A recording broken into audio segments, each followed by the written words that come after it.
Right, so question 3 is about getting the equation of the straight line. So they've given you the equation of the straight line there, and they've given you a line with a wee grid in the back of it. So what we have to remember is what these actual things represent. So the m, that's equal to your gradient. Okay, so remember your gradient is y2 minus y1 over x2 minus x1.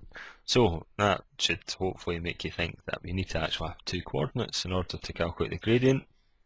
The c, well, this is where it actually cuts the y-axis. Even think of C standing for cut. So we know it cuts the y-axis at 0, 5. Okay, so we've already got C, so we can say C equals to 5. So we just need to work out your gradient. So to do that, we just pick some points. Now I'm just going to pick the point in which it intersects the y-axis, and remember x is always 0. If any line cuts the y-axis, x is always 0. So I'm going to take this as my first set of points. I'll just say x1, y1. I will then just choose another point with a line, any segment of the line. It's going to have the same gradient, so I'm just going to pick this one. And that is going to be at 1, and that's 15. And I'm just going to say that is going to be x2, and that's y2.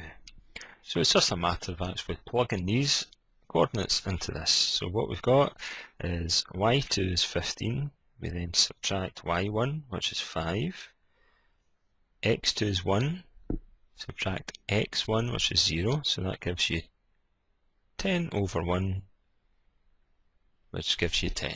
Okay, so we just rewrite this equation. So we've got the gradient where it cuts the intercept, and you've got the gradient. So we just say y equals, that's going to be 10m plus 5. And that's the equation, what am I talking about? Sorry, 10x. So y equals 10x plus 5. See, easy to make a mistake. So yeah, so that's a gradient, and that's intercept, and more importantly, that's the actual equation for this line there. Okay, so y equals 10x plus 5.